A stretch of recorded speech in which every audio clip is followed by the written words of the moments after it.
Olá, galerinha, tudo bem? Vamos hoje aos nossos últimos 2 governos democráticos, tá? Entre o período de 1945 e 1964. Tá? A eleição que após, né, o JK, ou seja, a eleição de 1960, ela é uma eleição muito complicada, tá? A gente vai ter pelo PRN, né, um partido sem muita expressão, mas tendo como candidato à presidência um sujeito muito popular, né, o Jânio Quadros. Ele dizia que era fora da política, ele falava que ia acabar com a corrupção, ele dizia que a política estava cansada dos mesmos. O partido dele, que era um partido inexpressivo, era apoiado pela UDN. UDN essa que tinha ali todo um projeto liberal, dizer, crítica, né, aos governos chamados, né, sindicalistas, né, o varguismo e tudo mais. Esse presidente, né, o Jânio Quadros, ele acabou sendo eleito depois de uma campanha muito cheia de traços icônicos, né? Ele andava para cima e para baixo com uma vassourinha, dizendo que ia varrer a corrupção. Ele também, reza a lenda, né, que ele jogava talco na parte de trás do terno para dizer que tinha caspa e logo estava parecido com o povo, né? Ele era um sujeito que tinha um ar muito pitoresco, vamos dizer assim, talvez exótico, não sei.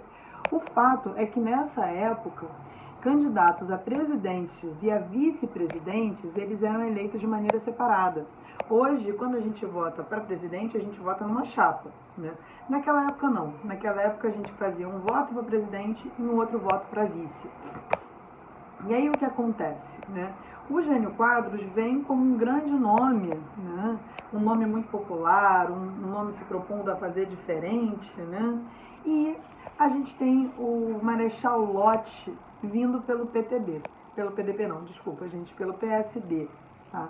O Marechal Lott, ele não era um cara muito popular, ele era um cara muito durão e tal, né? Mas a gente vai ver nas aulas e nos vídeos propostos que ele tenta, né, embarcar nessa coisa de falar com o povo, de ser nacionalista. Rolou um barulho estranho aí, mas vamos continuar. Ele tenta embarcar nessa, só que ele não é uma figura que cola, né, diferente da figura do próprio Jânio Quadros, né? Esse sim tem um diálogo muito próximo com o povo. O candidato mais coerente, né, que com certeza ganharia a eleição, pelo lado, né, do Partido Trabalhista, né, do getulismo, teria sido justamente o João Goulart, também chamado de Jango. Só que, dadas as forças políticas no momento, a própria análise interna virou e falou assim, cara, se a gente lançar o Jango para presidente, o Jango ganha e não assume. Então vamos fazer o seguinte, a gente lança o Marechal Lott para presidente, em uma aliança do PSD com o PTB. E do PTB vinha o Jango como vice. Resultado das eleições. O general Lott perdeu para presidente, tá? Logo o presidente eleito foi o Jânio Quadros, e aí a UDN e tudo mais começou a fazer festa, mas o candidato a vice foi justamente o João Goulart, o Jango, o mesmo que tinha dado durante o governo de Getúlio Vargas, quando ele era ministro do Trabalho, 100% de aumento salarial para os trabalhadores.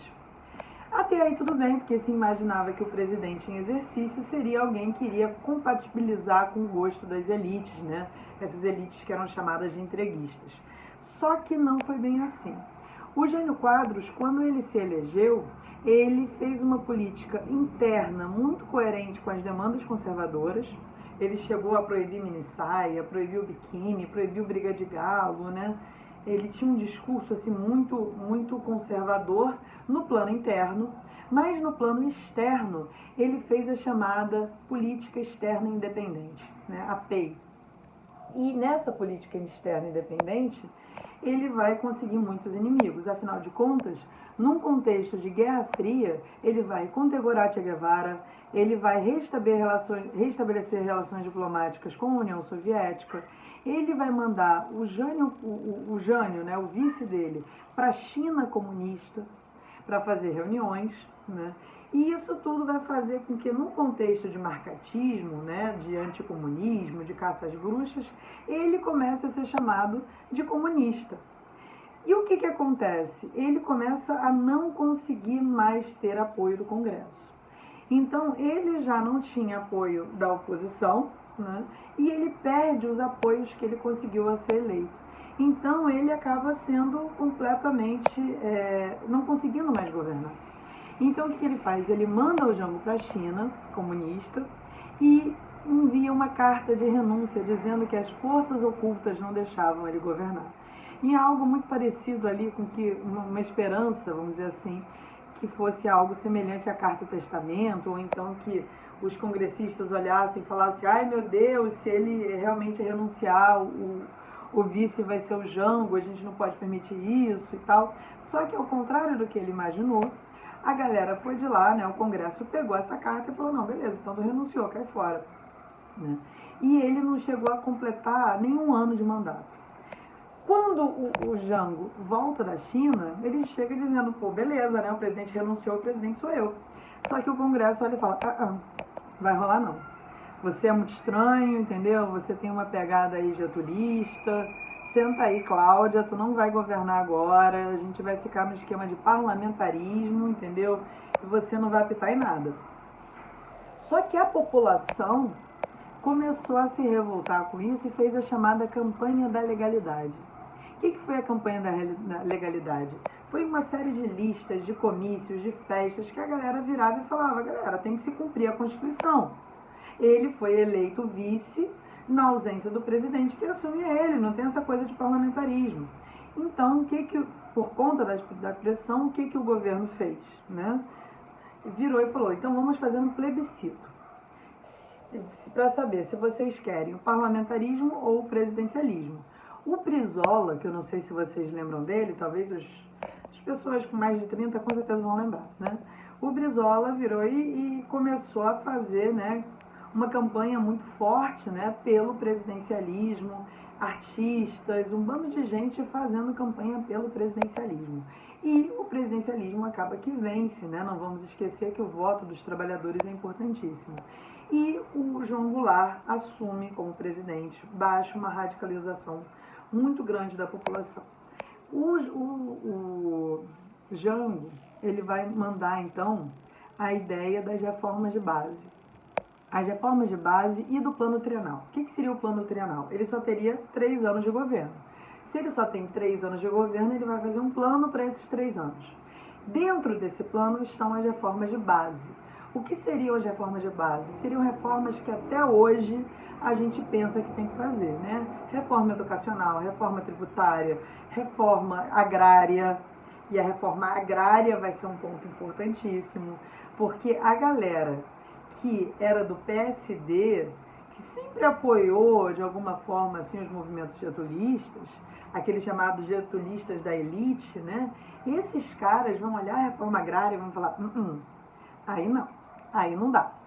Então, galera, a gente vai começar a ver que a gente vai ter uma radicalização, ou melhor, uma polarização da sociedade, onde, apoiado no Jango, a gente vai ter os trabalhadores, sindicatos, as ligas camponesas, a UNE. A gente vai ter uma série de grupos que são grupos à esquerda, que vão estar se posicionando a favor do Jango. Contra o Jango, a gente vai ter setores militares, a gente vai ter a Igreja Católica, a gente vai ter a Fiesp, né? A gente vai ter uma série de organizações vinculadas mais ao mundo liberal. O Jango, ele acaba que vai ficar um pouco refém dessa polarização, porque a base de apoio dele está à esquerda. Se ele não agradar essa base de apoio, ele vai perder, né? E aí ele vai ficar completamente sem suporte. E ele tem uma questão que em 1959, galera, a gente tem a Revolução Cubana. Então muita gente está assustada com o que seria Cuba e quanto a influência de Cuba poderia migrar para o Brasil. Algumas pessoas, né, sem uma capacidade analítica mais aprimorada, né, diriam, não, aqui está sendo comunizado, enfim, né. Mas uma galera mais esperta, né, uma galera com a capacidade de análise de conjuntura melhor, vai olhar e vai falar o seguinte, gente, olha só, no início, Cuba não era comunista. Cuba era um governo nacionalista, tal como esse que agora se instala. Então, a possibilidade desse governo degringolar para um comunismo é possível. E nesse contexto, a gente vai tendo a sociedade se polarizando, a gente vai ter o comício da Central do Brasil, que vai ser um comício gigante, na qual o Jango vai falar reforma agrária na lei ou na marra, e essa fala dele foi interpretada como um convite de guerra.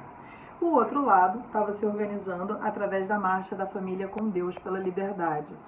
E a gente vai ver esses dois grupos se enfrentando nas multidões, né? Foram realmente dois eventos muito grandes, que tem como marco, da noite do dia 31 para o dia 1º de abril, o golpe civil-militar que vai tirar o Jango do poder, né? Ele vai renunciar com medo de uma guerra civil e tudo mais.